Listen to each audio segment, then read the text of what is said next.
if I never would have been able to buy back my music.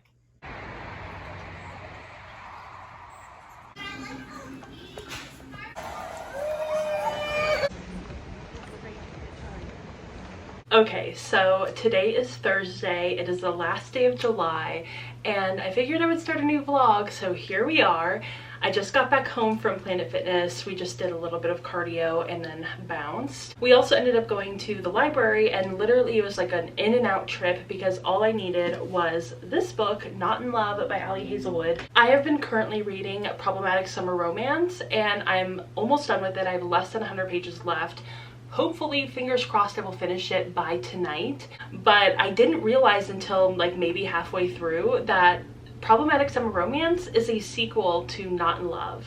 It's like not a necessarily type of sequel where like you have to read this book before you read that book. I think you can totally go into Problematic Summer Romance without having read Not in Love.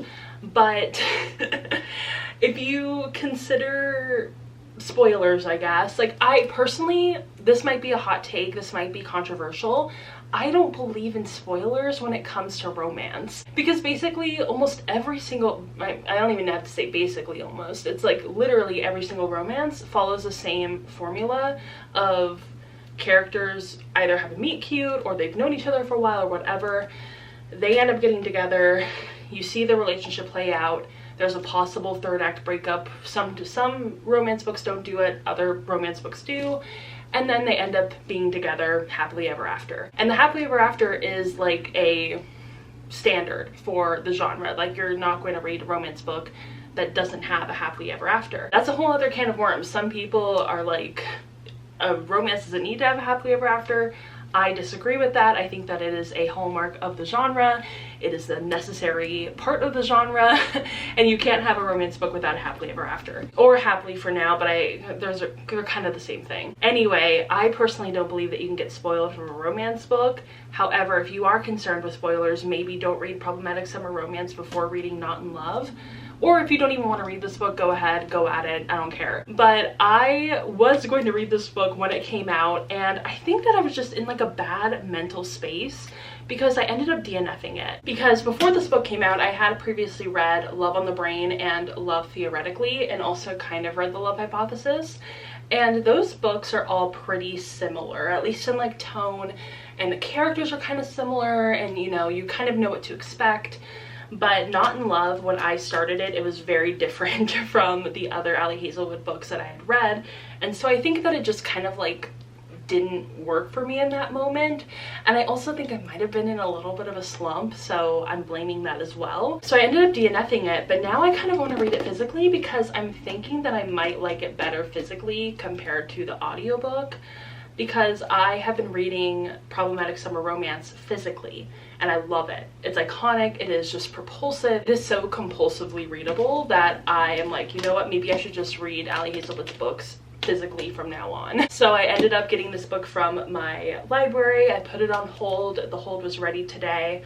So I just like literally ran right into the library, snatched it up, and then ran out. So yeah, I will be reading Not in Love in August. And also while I was at Planet Fitness, I like to read on the treadmill, and so I ended up starting a new book. And I have a free trial for Kindle Unlimited, so I started Summer of Love. Let me see who wrote this book, just really quick. Okay, so the book is Summer of Love by Sophie Thomas, and basically it's about this woman in her late 20s, and she was about to propose to her longtime boyfriend, and he ends up finding out that she's proposing, and he's like, I don't think this relationship is going to work long term, and we should just break up now. It's going to be really awkward if you try to propose, and I'm just not going to say yes.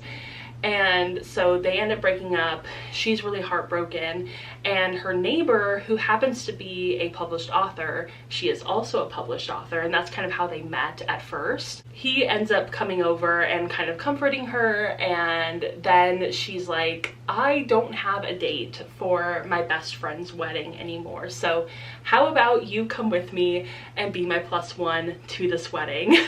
And it's also a destination wedding, and I just think it's so funny because Problematic Summer Romance is also a destination wedding book, and I'm like, is this like a theme here? Am I just like in the wedding kind of mood in the moment? I don't know, it's like the universe telling me something, Also, I guess it's like my brother is getting married next year, so maybe that's like the universe bringing wedding content into my life. But anyway, that's basically the premise of this book, and I really love it so far. I'm only about 12% of the way through, but oh my gosh, it's so good so far. The writing is incredible. It's so good, and there's just so many parts of this book already that I'm seeing myself. I'm seeing like the things that I love in this book. I'm seeing so many just like keywords that I'm like, yes, these are the things that I look for in books that I know I'm going to love. And so those are the 2 books that I am currently about to start, or have started, or just like I'm in the beginning stages of reading. Like I said, I am reading Problematic Summer Romance. I am also listening to an audiobook that I'm absolutely loving and that I'm almost done with, and that is The Romantic Agenda by Claire Kahn. I am 7 hours into this audiobook. I think it's like about a 10-hour long audiobook, so I guess like 70% of the way through, but I'm loving it. I should be able to finish it in an hour and a half, so maybe I could finish it tonight. I'm not sure. I'm going to try to listen to it while I do the dishes, so hopefully I can kind of knock out some of that book. But I am loving it so much. I can't believe how long it took me to finally pick this book up. I've had this audiobook for probably over a year or so, and I'm finally getting to it. And I love Claire Kahn's books. I've read a couple of her books so far in the past, but they were both YA books, I'm pretty sure. I don't think I've read any of her adult books. I know she's published a couple of adult books, but I don't think I've read any of them. So I've only read her YA books. I really loved both of them, and I'm really enjoying this adult book so far. It is so good. The main character is a little bit unhinged, but I love it. I love that for her. There is some like kind of, not necessarily like toxicity, I wouldn't go that far, but it really kind of follows this sort of complicated relationship, quote unquote, between these 2 people. And the female main character has been pining over this guy for so long, and it's just never happened. They've been really good, but like best friends forever, and he just doesn't really seem to be into her the way that she's into him. And so he's kind of benefiting from her being so into him and like being so dedicated to him emotionally. And it's kind of at this point where he kind of almost gets to have this emotional relationship with her while also pursuing like actual relationships with other women. So it's like really weird, really messy. And I feel for this character so much because she just needs to move on. And I have been in this position before, and seriously, it's messy, it's hard, it's difficult, and it's so emotionally wrought, but it's like holding a mirror up to yourself a little bit. So reading this book has been a lot of fun. It's been really interesting, and it's definitely had like a lot of like, I've had like a really big emotional response to this book, so I've been really enjoying it. Highly recommend it. And I feel like I'm just reading so many great romance books lately, which is so much fun, but I'm kind of starting to feel a little bit of a shift of me like craving some literary fiction. So I'm not quite sure what I'm gonna read after I read all of these romance books, but hopefully it'll be something really fun and really interesting. And I'm just trying to like figure out, I'm like trying to plot out what books I'm going to be reading in the next few months, because I know that Latina Heritage Month is coming up in mid-September, so I'm going to have to figure out a TBR for that, see what I want to read. I do have a couple of books on my shelf that I could pick up. I do really want to prioritize Good and Evil by Samantha Schweblin, and I've read books by her in the past, and I have kind of had a love-hate relationship with some of the books that she's written, but she is a Latina author. This is a translated work, and so I'm super excited to finally read this one. I know this is an ARC, I can't remember. Yeah, this book is on sale September 16th of 2025, so basically right at the beginning of Latina Heritage Month, you could pick this book up and read it for Latina Heritage Month, and that'd be great. And this is just like a collection of short stories. I believe it's kind of horror. She writes like mainly horror books from what I've been able to tell, so it'll be really intriguing to see how I feel about this one. I kind of need to get back into my horror era. That was so much fun, like what, 2 years ago when I was super into horror. So yeah, that might be one that I save for mid-September, but we are going into August and I'm gonna have to figure out what I'm gonna read for August, and I want to keep the ball moving and I don't want to get into a reading slump because, like I've said before, it has been a pattern this year of one really good reading month, one really bad reading month, one really good reading month, one really bad reading month. And July has been an incredible reading month for me, so I am nervous about August being terrible. So we're gonna figure it out. We're gonna ride the wave. We're gonna see what happens, and I will bring you along for the ride in this reading vlog. So yeah, I'm going to go. I have to do the dishes. I'm gonna listen to more of my audiobook. I'm super excited. And hopefully I will be able to finish this audiobook and also Problematic Summer Romance before the day is over. Fingers crossed.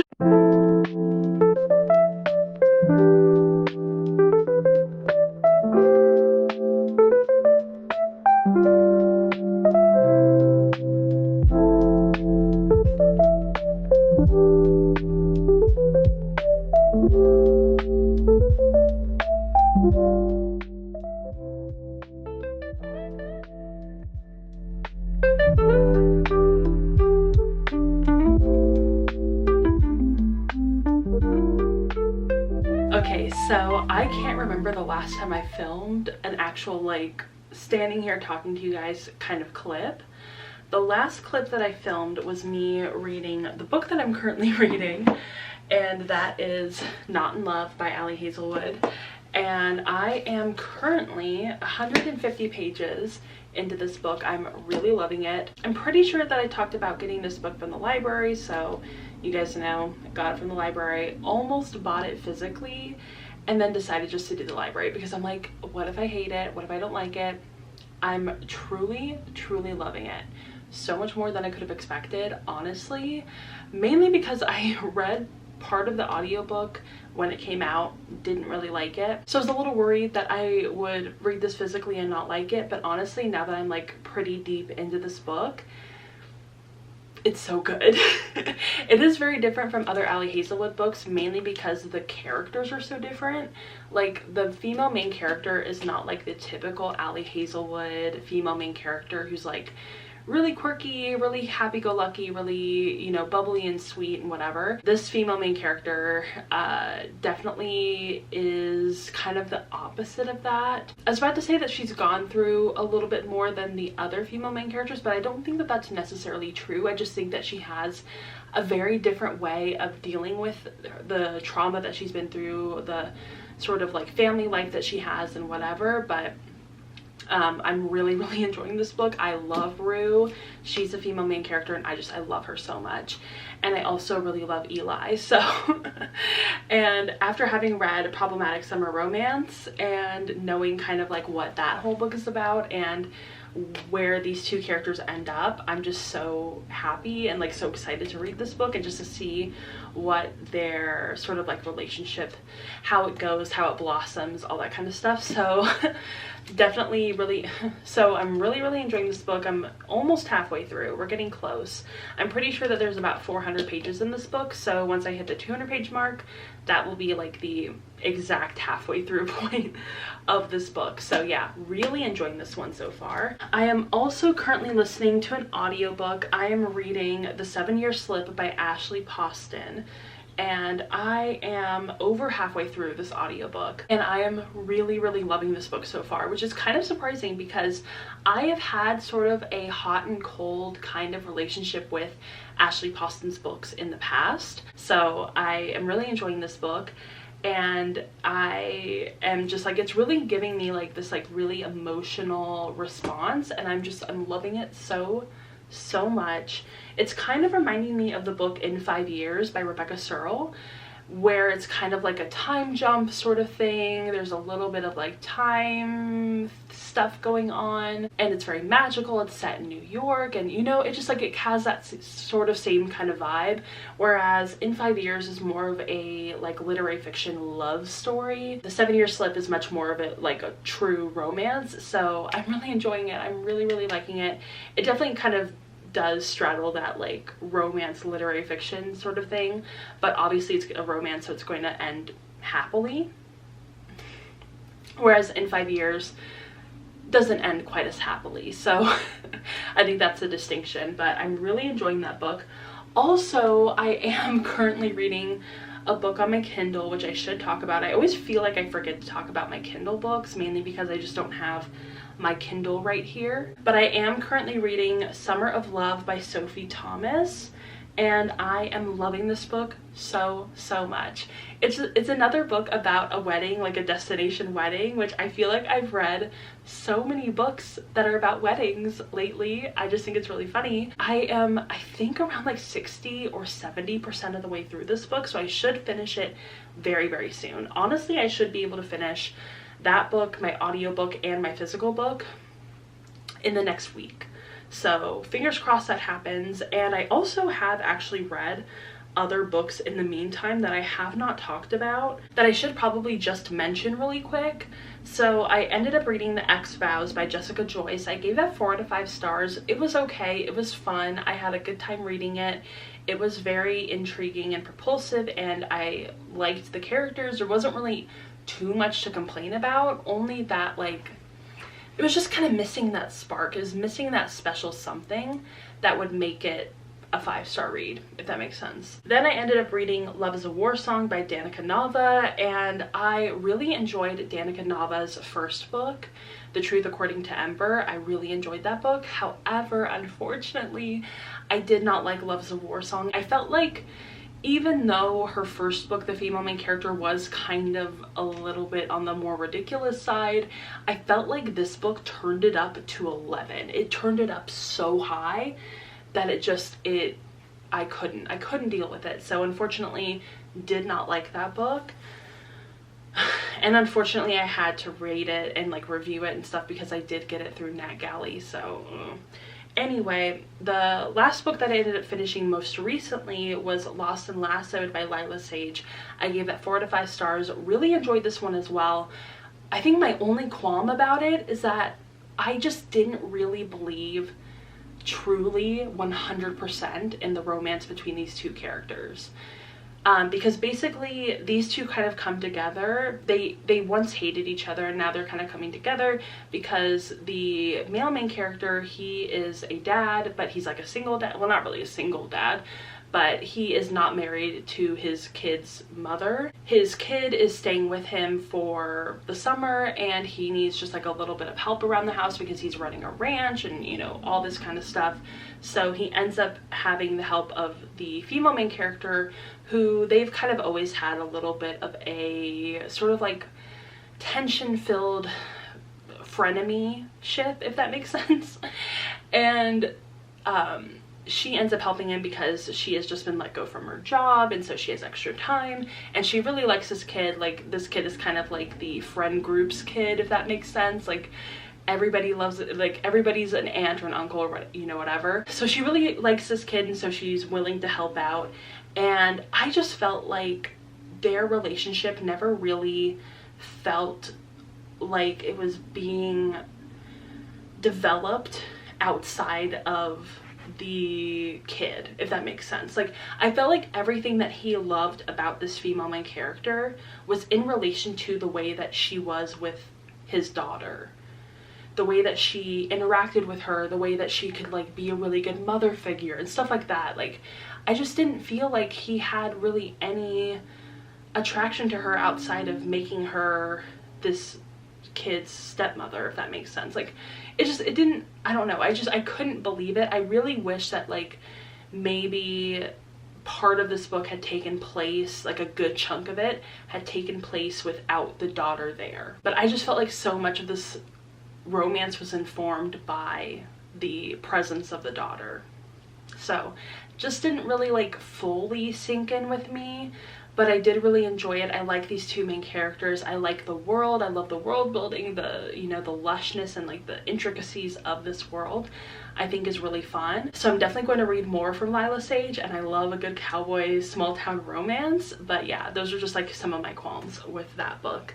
So I haven't really read like a full 5 stars, like I'm obsessed with this book yet. I think the closest one would probably be Not in Love. I think I could see myself, depending on how this book goes, I could see myself giving this 5 stars because I'm really, really enjoying it. Also, I should talk about some non-bookish things. I went to Old Navy and I got some new jeans. So I got these, and they are just like really high-waisted wide leg jeans, and I actually own a pair of this style in a different wash and I really enjoyed it, so I ended up going to Old Navy and trying on this pair and really liking them as well. So got these, and then I also got this really cute denim skirt. So cute, and I really love it. So it's like a long denim skirt. It has kind of like a high slit, which I really liked. I didn't want a denim skirt that didn't have a slit in it, mainly because I felt like that just like looked too weird and conservative in a way. But yeah, so I ended up getting this skirt and these jeans. I'm really liking them. So cute. Oh my gosh, we should also talk about the summer I turned pretty. We should talk about it. I feel like we should. This might actually be all of the vlog. It's just me talking to you guys about stuff interspersed with like a couple of random clips. But I just watched today's, or I guess like this week's episode of The Summer I Turned Pretty, and oh my goodness, I can't believe that we're already like past the halfway point of this season, and the tension between Conrad and Belly is incredible. It's insane. I don't want to give too many spoilers because I don't know how you guys are keeping up with the season or whatever, but oh my gosh. Also, as much as I am sick and tired of Jeremiah, I also feel so bad for him, mainly because his dad is such an asshole.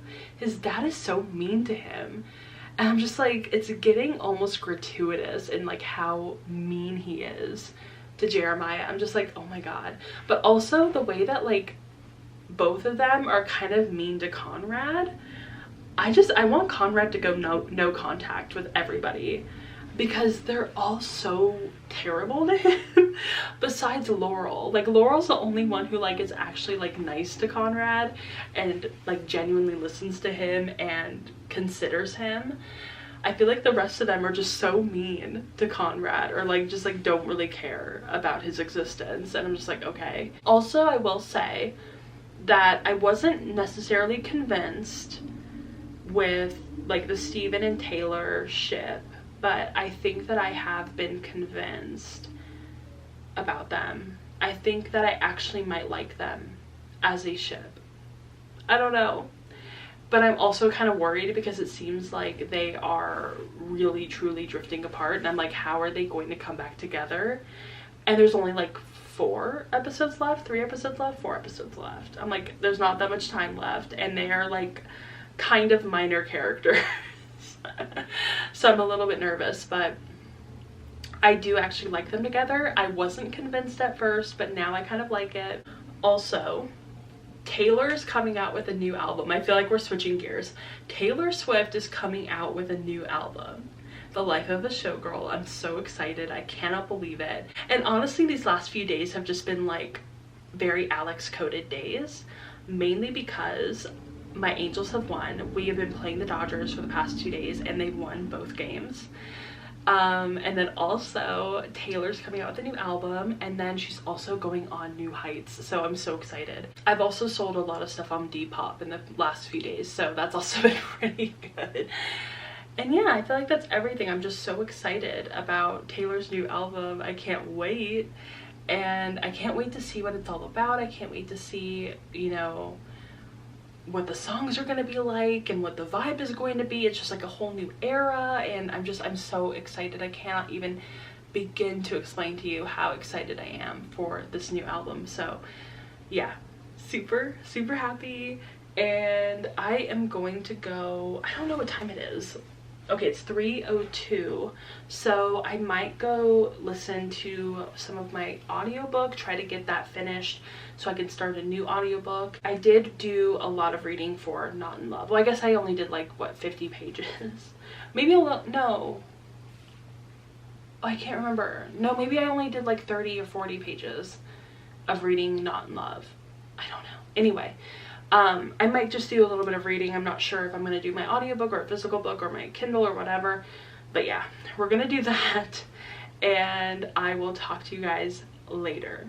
Okay, so we are nearing the end of the vlog, but I really wanted to bring you guys along with me as I went to San Diego with my family.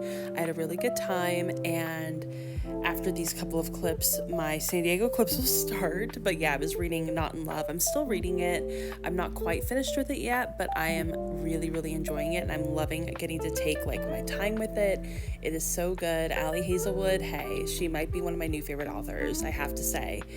Anyway, we also watched New Heights with Taylor Swift. That was really fun. I am so excited for her new album. But yeah, here we go. We drove down and we ended up having dinner at Yard House. Love Yard House, haven't had it in forever, but we ended up making it to the hotel pretty late at night. So this is from our first morning, and I love this hotel so much because it has this beautiful little pond and walking area, and it is so perfect to get up in the morning and just take a walk around the pond and say hello, say good morning to all of the ducks and the turtles and even some of the people that are just walking around, and just look at how beautiful it is. Just, oh, I love this hotel so much, and it's so much fun. So there are all the ducks. They are so cute, and it really just is so nice to like get fresh air right in the morning. And also they have like a little cafe in the lobby area of the hotel, so I was able to get a nice coffee. And then we ended up heading off to AleSmith, which is a brewery in San Diego, and it is like Padres / Tony Gwynn themed.